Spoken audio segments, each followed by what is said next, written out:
We have been talking about the impact of family and visiting family, um, you know, Hey, Shanae. and how it affects our relationship uh, Oh, in the midst yeah. of transition. Oh, yeah. And so there's been a lot that because us leaving the States, us moving to Thailand was a big part of that was really to focus on ourselves, focus on our relationships, detach from a lot of the chaos that happens at home, to pour back into ourselves. And through that journey, through these past 6 months, we have grown. We have learned a lot. We aren't the same people we were when we left. Yeah. And so when you leave that echo chamber, because it was just me and her, me and Lauren in another country in our own little bubble, when you leave that echo chamber and are kind of like pushed into back into a world where you are now a different person, it triggers a lot of stuff within you. And so that's Yeah, what I it was. triggers everybody. Shoot, it triggers us because we're like, we left this space. And now that we're back in the space, I guess TikTok likes to call it the Matrix. If y'all have been on that TikTok, but the Matrix is basically everything that everyone knows. Go to work hard, come home, get on the grind of taking care of kids, and really that matrix and that when you're on that That cycle program, yeah. it's very, very hard to see yourself getting off that cycle. It's very hard to, I guess y'all get on, we get on here and like, hey, pour back in yourself, go pour back into yourself, love on yourself, Quit your jobs, move to another country. and y'all probably be like, girl, like y'all are so annoying, like we cannot do that. And it's very hard. We can definitely see that. And especially we have other responsibilities. You just can't hop off the wheel. You have to wean yourself off the wheel of working and all those things. And we're not an advocate in saying like go ahead and disrupt your life. That's just something that worked for us. So yeah. Even like your cousin she's a huge fan of ours, but she'll be like, Can y'all just be miserable with us? I know y'all living your best life, but can you come back to the United States and be miserable like us? yeah, And I'm like, yeah. can you stop being miserable and come Are y'all on miserable? our side and Like, is this know what it feels like to be released, to get off, to stop being so stressed and to pour back into yourself. You know, like I know that it's very hard to find time to do yoga or exercise or meal prep or plan or anything. All that could be hard. And I know that it's highly, highly annoying to have somebody preach at you and say, like, hey, do this, do that. You really just have to get tired of being sick and tired in order to hop off the wheel. So that's where we were. That's why we moved. And we found what works for us. We found out what we valued. And so now we're just back here. I want to talk about like what our experience was coming from living in Thailand for 6 months and then stepping foot in America for the first time again. And people talk about reverse culture shock, and I've gone through reverse culture shock, and I think that this was your first time really truly experiencing what reverse culture shock feels like. But we got off in New York, and if you haven't been to New York, or maybe you do know New York. Shanae said she loves New York City. Yes, I we love New York City. I love New York. I truly do. But one of the things that is jarring when you're coming from an environment where like you have no chaos into a city where there's a lot of chaos and a lot of high energy and what like anger. I would say a lot of people are like a lot of people are tired. This is what we noticed. If you don't mind. Yeah. A lot of people are tired. Just tired. And when you are tired and you don't have the capacity for kindness, the capacity for just doing a little extra for others, or you're just tired. I noticed just in the airport girl, people, it was, I think it was like in the morning time. People was Mhm. tired. Mhm. People was just fed up already. Even And I the can imagine my empathy level went up high because I'm like, oh my gosh, you're probably worked to death. Mhm. You probably don't have a good relationship with your coworkers or your boss. They probably are asking way too much of you, and you're way underpaid. Mhm. So my empathy level was there. And I was like, I can't even get mad at you for treating me the way you treated me. I'm not, it's okay. I see you. Yeah. It was just like, I remember being on the bus and the bus driver was like, "You effing idiot, get the F out the Oh, way." And I The was just like, transport bus from air to terminal. He yeah. was cussing out everybody. We were the only ones on the bus, so we heard his conversation very clearly. And his impatience level was very much seen. And he was just cussing everybody, like cutting in front of The people. big old bus. Yeah. But I think, and I was on that ride crying, just tearing up just because of it felt overwhelming. And that sense of peace and safety that I had for such a long period of time was like snatched away in that instant. And so it's like a remembrance of like, oh, it's like a remembrance of, oh snap, like I need to put my boundaries, like my walls back up. I need to be, Hard. hard. You need to put on this armor and this shelter, this armor that we use to protect ourselves when we're in this country. Mhm. Can I cut in? I'm sorry. Yeah. Y'all, I'm practicing not cutting Nathalie off. So you got to see me ask for permission a lot. But when you're in Thailand, safety is relative, right? Mhm. It's very subjective. Mhm. You may feel safe in the environment that we just described. You probably like, oh, that ain't nothing. What y'all talk about? When you are in an Asian country and you're used to being able to go out any hours of the day and just feel safe, feel cool, go to the corner store, get on the bot bus, or People minding their own business. people minding their own business, like nobody's angry and coming at you about anything. Like it's very rare. It's not a normal thing. You would see that, but it's rare. But here in the United States, in our experience, Mhm. it's very much part of the culture. Narul, if you're still on here, I would love to hear your experience on what it was like for you coming to New York. Yeah. Because he's from Kazakhstan and I've never been, but I would like to know what the difference is in hospitality and people's personableness. And it's just a culture here in the United States when you are worked to the bone and you're not getting paid, or it's not even about payment. You're not valued for your skills and your work and your time. So for a long period of time, you're going to get fed up, and then it's going to manifest outwardly in your anger and your resentment, and your impatience will show, in your outside life. And so coming from Thailand to here and coming from Korea back to here, it is a stark difference. And you will never know what we're talking about until you leave for a long period of time. Mhm. This that we're talking about, you may see and you may not. But if you take some time away from, this culture and get used to another and come back, I'm pretty sure you'll understand what we're talking about. Yeah. And then moving on from reverse culture shock, because that's just like society in general. I think that I was also experiencing almost like a reverse culture shock when it came to family, and realizing that people are not going to be as direct with you as you need them to be.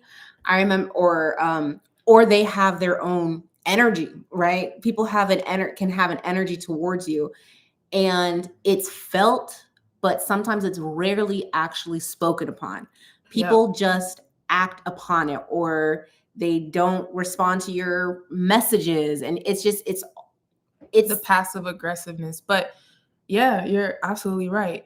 And this makes me think about the conversation we had the other night.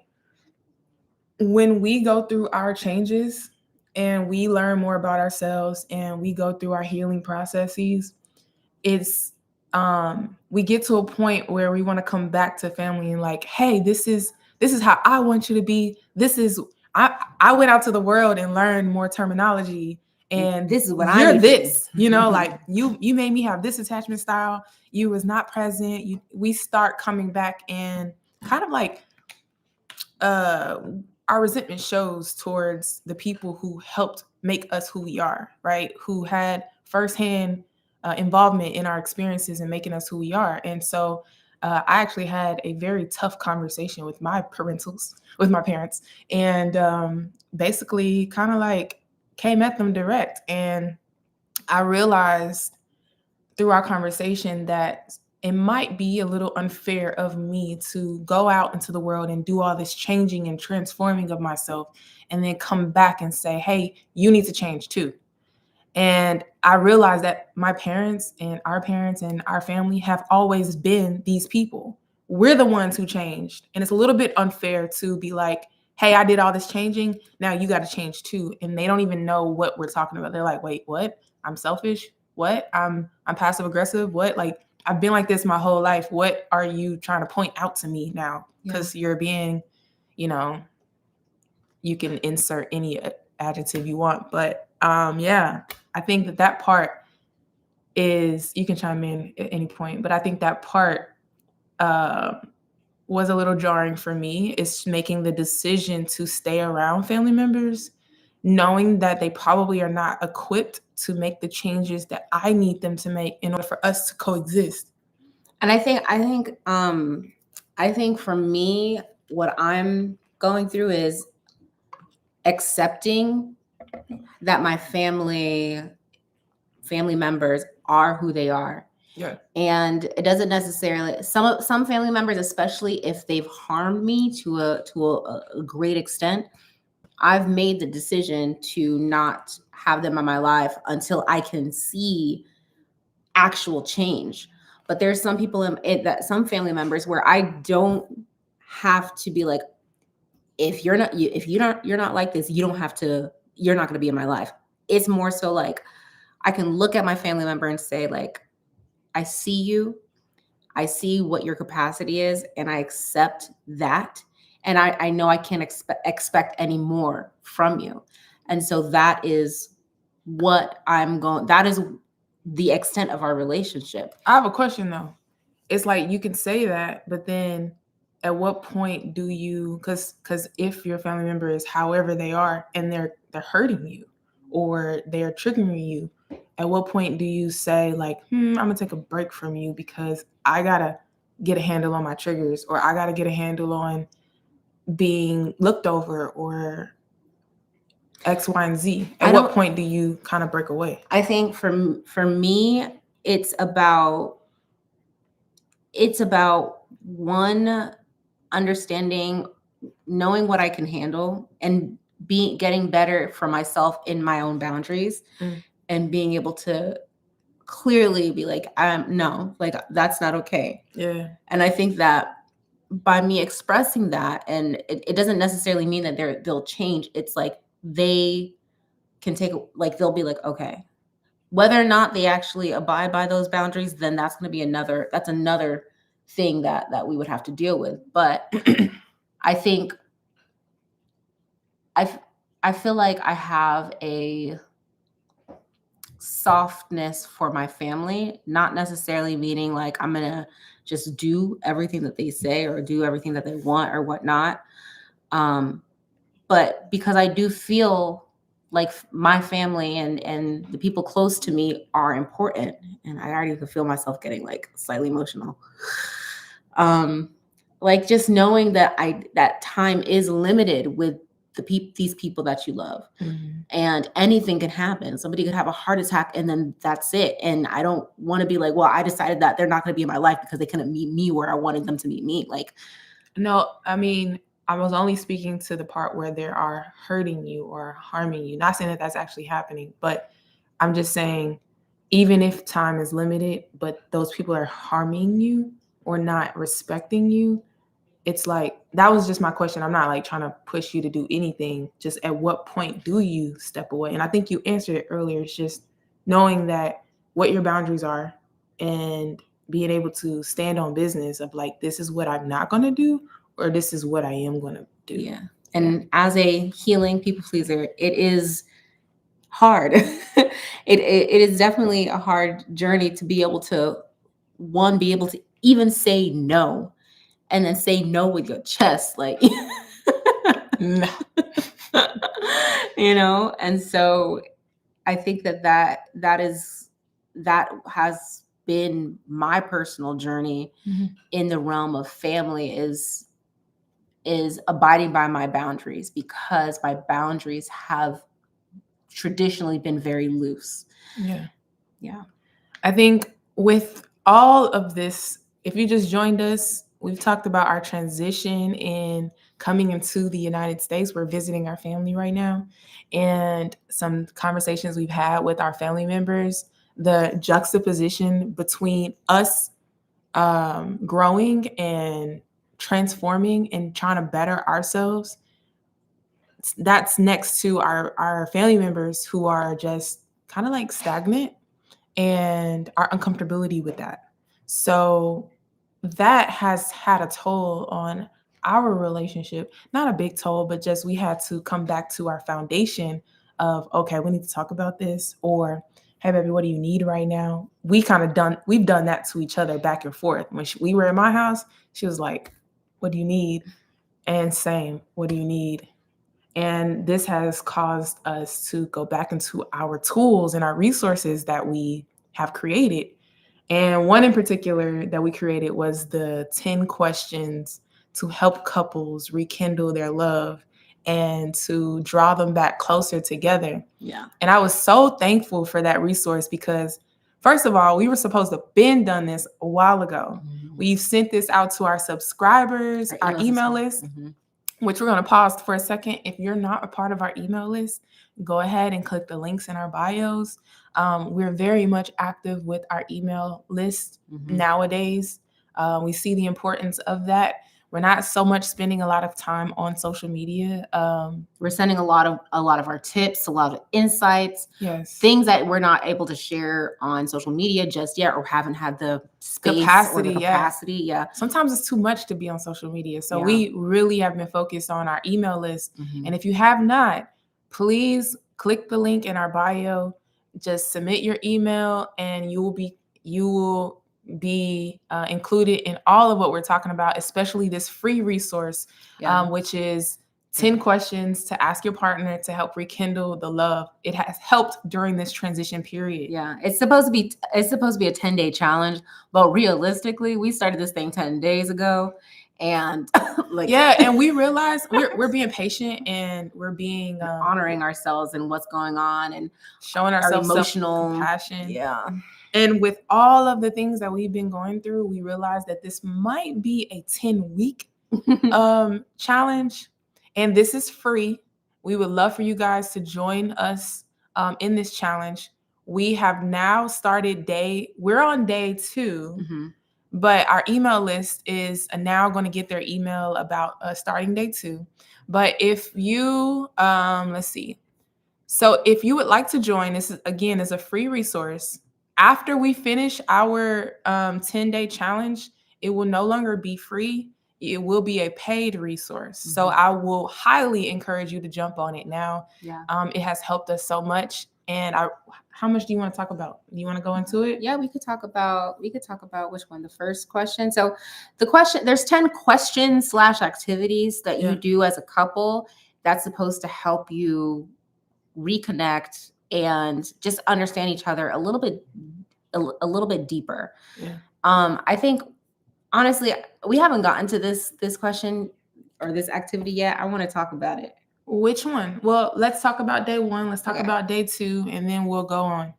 But day 1 of this activity is all about visualization. And the importance of visualization is to understand that what's happening in your what's happening right now is old news. Okay? It may not seem like it, but what's happening now is because of thoughts beforehand. Okay? Follow me? All right. So visualization, what you can do right now, will help you in your forward, in your future. So if we take time out and we visualize something that's going to be beautiful and enjoyable, and then we will help pull into our existence, into our reality, something that we enjoy. So the first activity is, let's see, the first question says, if you can embark on an adventure of a lifetime, exploring a destination you've always dreamed of, where would you go? Think about the places you both long to visit and envision this dream vacation together. So to be honest, we have been on our dream vacation several times. Like, our life right now is a dream vacation. We've manifested the life that we have, and we absolutely enjoy it. So we didn't do a vacation. We actually said, what's going to be our next location? Yeah. Or the next place we're going to live. Yeah. Because so the way that's how we took this question. Because what we're doing, we're on a journey of finding our forever / long-term home that's most likely going to be out of the States. And so we just want to hop around, see how things feel, and then find it.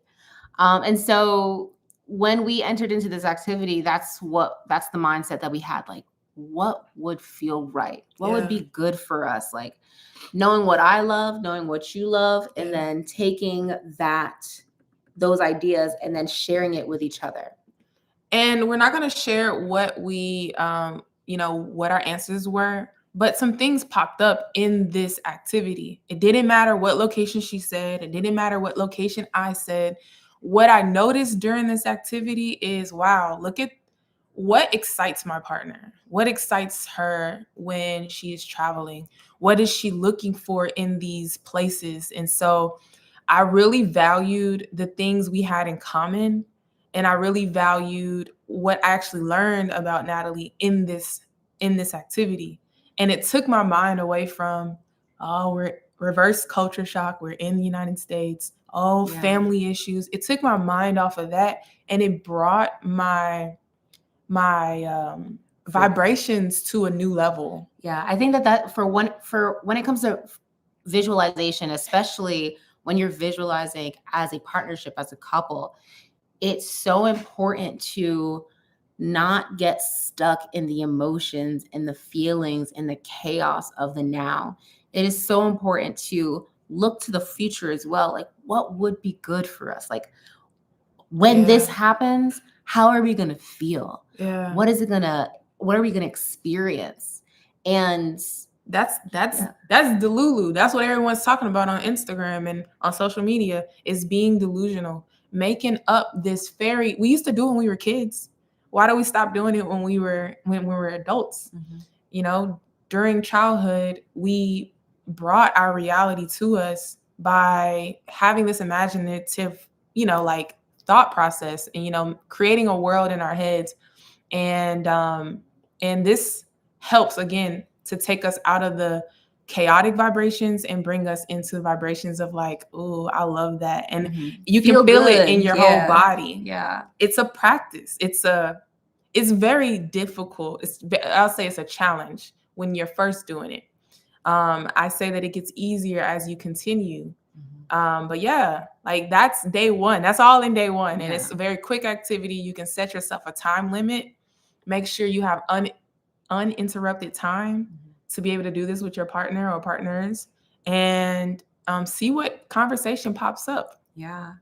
And talking about connection and rest, that is so needed. I'm so excited. I don't know. You should have seen a post by now, but we are so excited about this retreat we have been planning and that we're hosting come the end of August / September. Oh yeah. 6 days, 5 nights in Costa Rica, hosted by us. Yes. We have, I can't even remember now. We have 8 spots available. We already have people who have signed up, given their deposits, already got their welcome packet. It's on. Yes. And I'm ready to actually interact with people in real life, like, not just on social media, but I'm ready to interact with people. I'm ready to share these practices in person with people. And I feel like it would be a tremendous impact. And I'm inviting y'all, if you are interested, if you have a partner, if you're in the queer community, if any of these things that we talk about throughout our whole page is helpful for you, imagine what it would be like in person abroad. To have a community of like-minded people to surround yourself with and to heal with. Yeah. And that is really why we've established and created this retreat.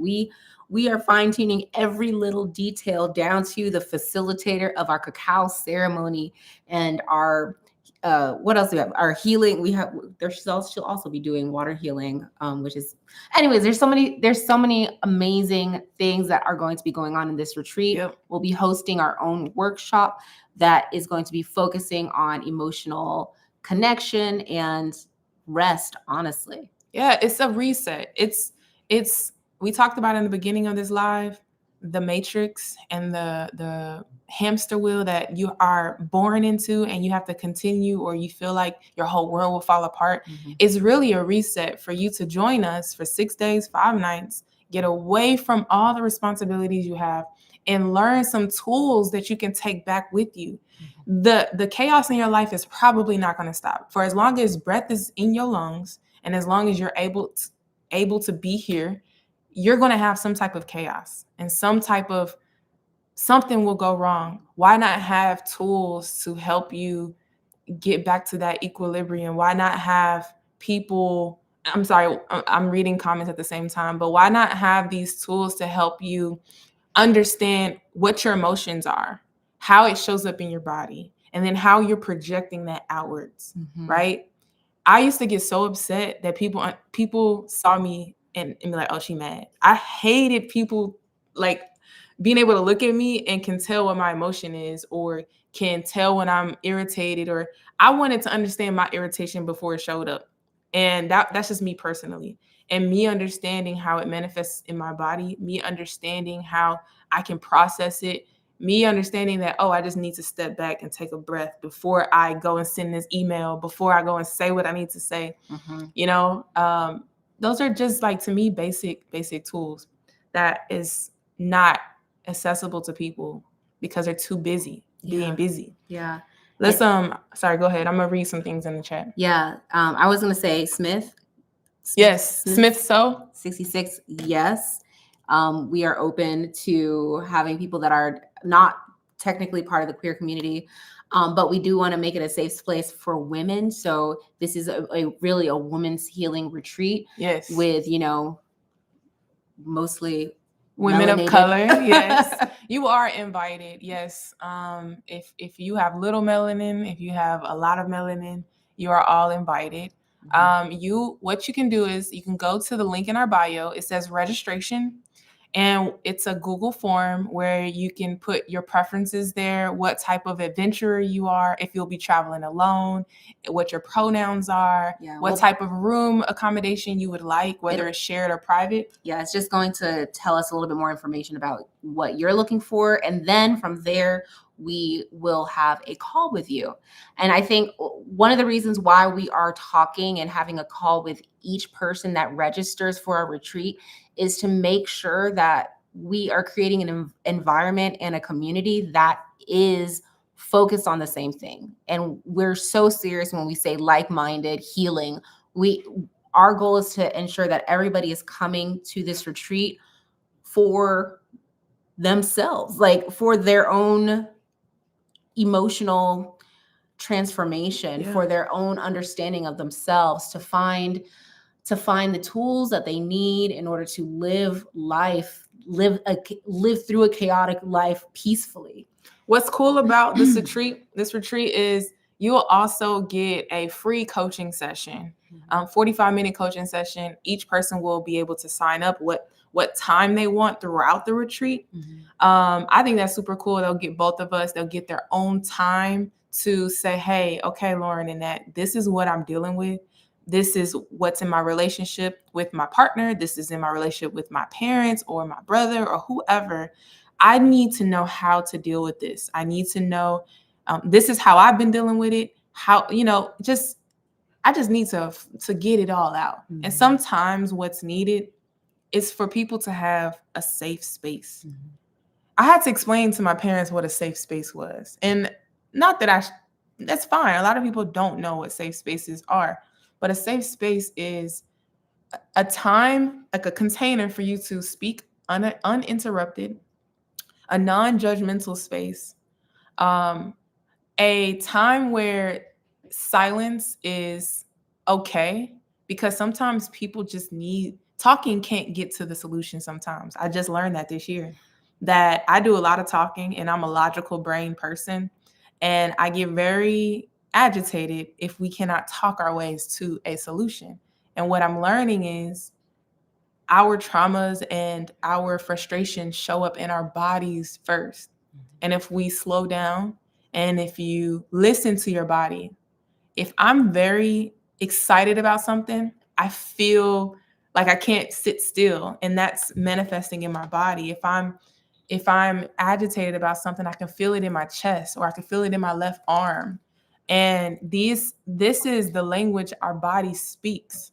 And if we can just slow down enough and stop talking and just listen to our bodies and see where does it show up, then I feel like people will realize, oh, I actually need this to feel safe. I need you to touch my arm to make me feel like, okay, you're here with me. What's another way you feel safe? You be telling me all the time. To softness. Oh yeah, she said I come at her too hard. Yeah. Too like. And one of the things that we also learn is the way that you come at me is the way that you come at yourself. True. Mm-hmm. I sometimes bully myself, and I don't allow myself to have excuses and all this kind of stuff. Yeah. And I would have never known that if I didn't have this reflection sitting here. Yes. Telling me like, ooh, why are you talking to me like that? I'm like, oh dang, that's the way I talk to myself. It's okay with me, but I'm just figuring out it's not okay with you. Okay. I'll come at you softer. Yeah. And it's not as easy as we're saying it. It's easy to say, but very, very difficult and a challenge to do. And we just work on this repetitiously, and we have fun doing this. That's why we have a whole platform dedicated for this, because I have fun. It's fun. Is it fun for you? No, man.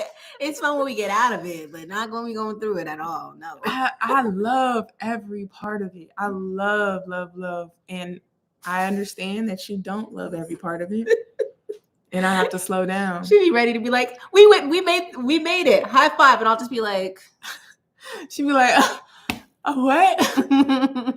But yeah. Give me 24 hours. Yes, Smith so 66. Sometimes we are our toughest critic. Yeah. That is true. And sometimes we don't even know that we are criticizing ourselves. It's so normal to us. I'm saying us, I'm talking about me. It's so normal to me, but I don't see it as criticism until it comes out of my mouth and she gets to hear it and she's like, wait, what? Mm-hmm. And because we are our biggest critics, when we hear something that validates the words that's going on in our mind, it just doubles down on what we already believe about ourselves, and it makes us go into the shame spiral. Yeah. So, yeah. Yes, it's a lot said. Yeah. Reminders for Black girls. How is Thailand? From what I hear, my brother says Thailand is great. He actually, we were all here in the United States visiting our parents. My brother and my sister went back to Thailand, and we are still here visiting family. Mm-hmm. So yeah.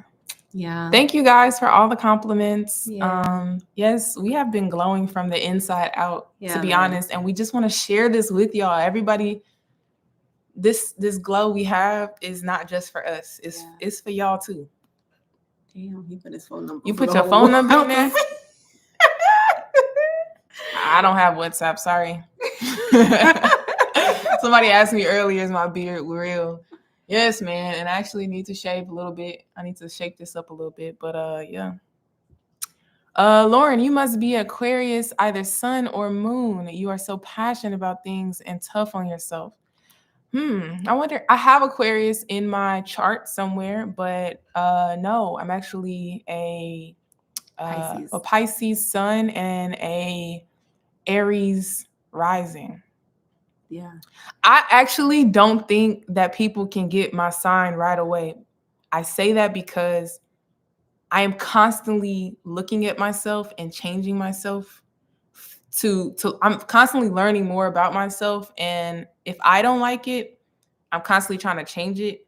So I don't think that you can see my Pisces a lot. Maybe because of my I don't know. Your expressiveness. Yeah. Yeah. But I'm a water sign.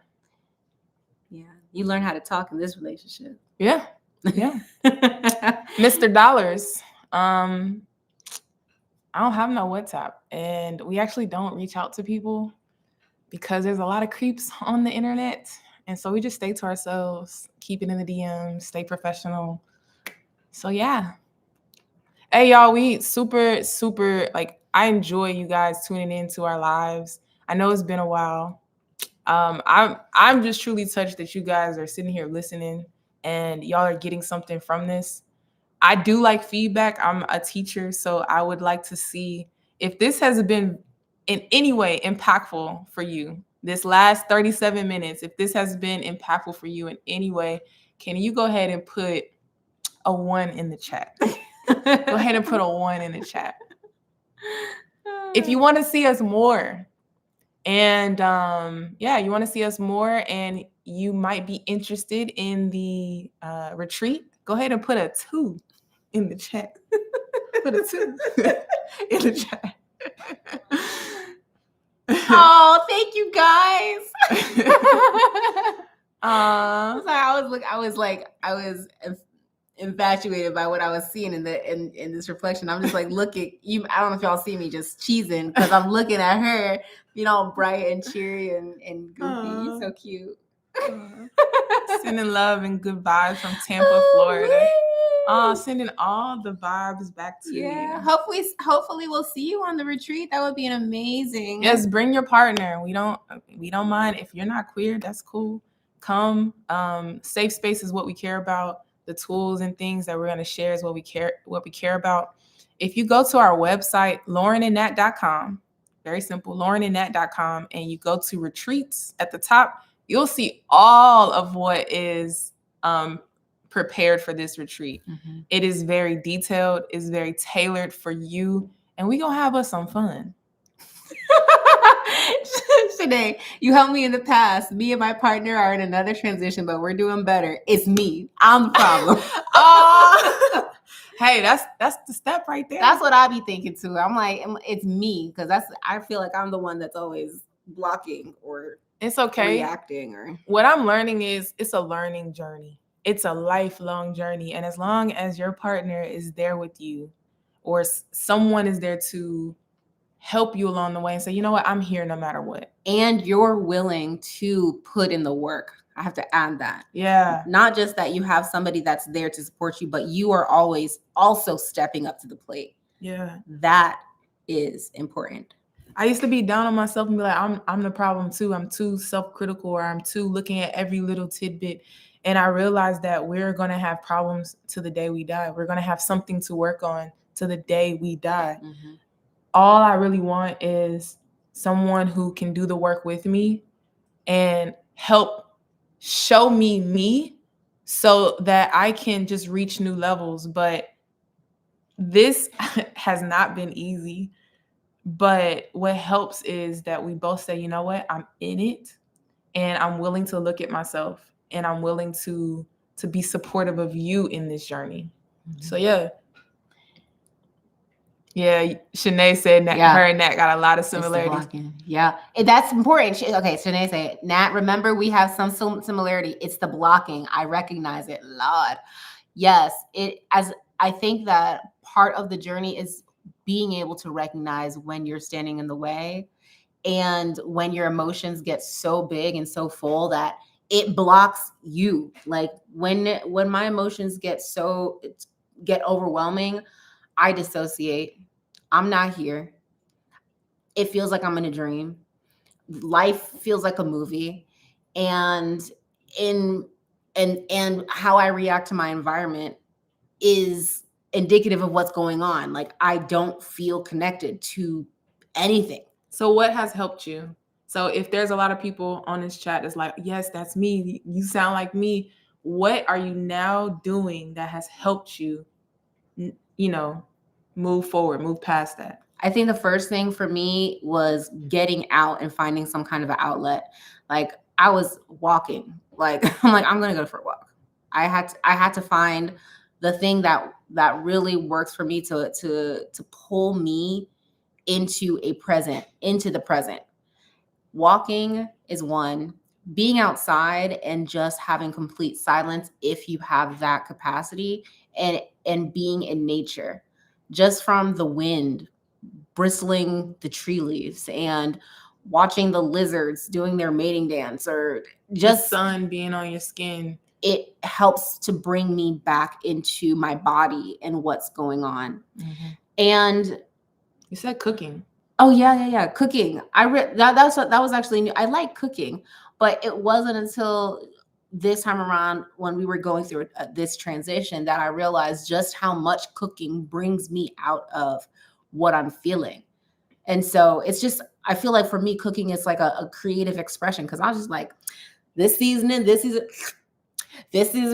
it's like an artist, but I like to paint through taste, So That's good. yeah. So what I'm hearing you say is find you some activities that can take you out of your head and into your body. And because the more you're in your head, the more you're creating things that are not there. Yeah. It can definitely be a conflict that is present, Mhm. but the more you think about it, you will create more chaos Yeah. with that. And I will add on to that. My activities are yoga, walks with you. I also notice that sometimes my presence make it a little bit more, create more pressure for you to get out of whatever you're going through. So I've learned to leave her alone. I've learned to not ask her a whole bunch of questions and just let her do her thing. That takes the pressure off me to get her through whatever she needs to get through. Because me, I could see things real clearly and be like, oh, that's because of that. And I think that if I could just point it out to her, then it will help her get over it. But that's not the case. It actually creates more chaos. So I've learned to step back. I ask her, do you need space? She says yes.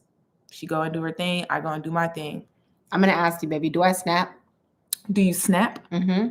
Like, come at me? Like, Mm-hmm. I don't think so. I You go silent. You shut down. Mm-hmm. That's your snapping. Mm-hmm. You don't snap at me outwardly. You shut down and go inward. And I kind of already know your process of thinking. You're like, I'm doing something wrong, something that I did. You're replaying things in your head that people did, and your mind is going in this spiral. And sometimes I know when to get you out of it or help you out of it, and then I know when to leave you alone. But do you think you snap at me? I think I do snap. I Like think how?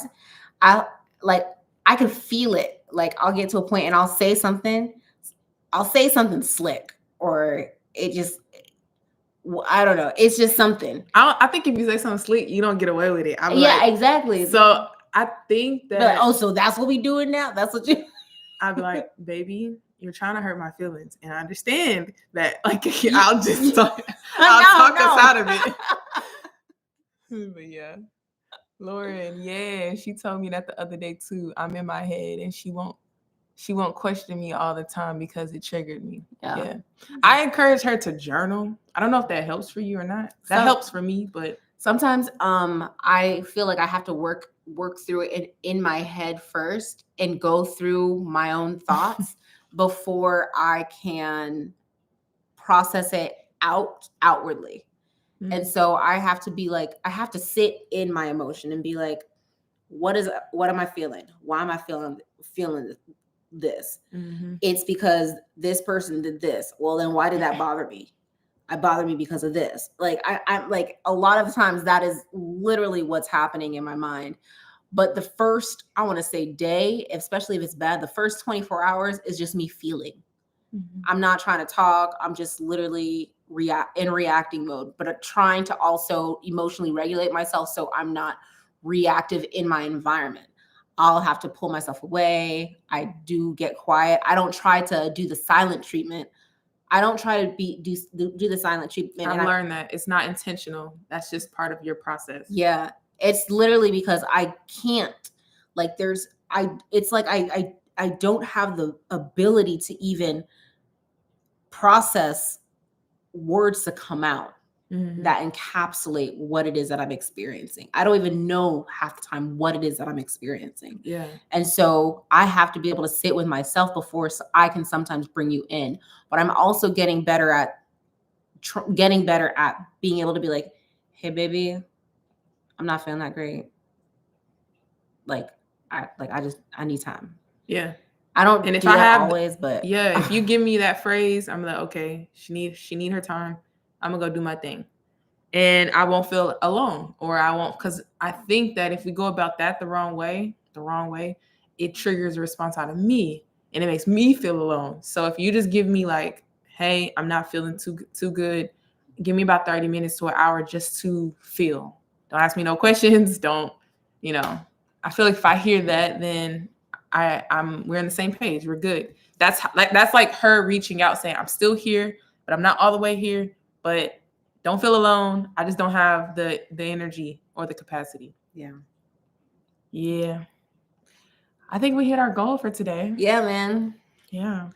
Thank you guys so much for joining. We're going to wrap this thing up. And just in case you just made it here, we have a retreat that is on August 31st through September 5th. In Costa Rica. We didn't even say where it's going to be. I did. I said it. Oh. Yes. We have 8 more spots available. We have already several people signed up, already in the works. We have 8 spots available. You can come as a couple. You can come by yourself. You can have a private room, shared room. Just click the links in our bio. Go to our website. You'll see all of the descriptions there. We want you to come along. We want to commune with you guys, and we want to have fun. So yeah, I hope you guys saw some benefit out of this live. We will make sure to come back and see you guys more often. All right. Bye, Thank you guys.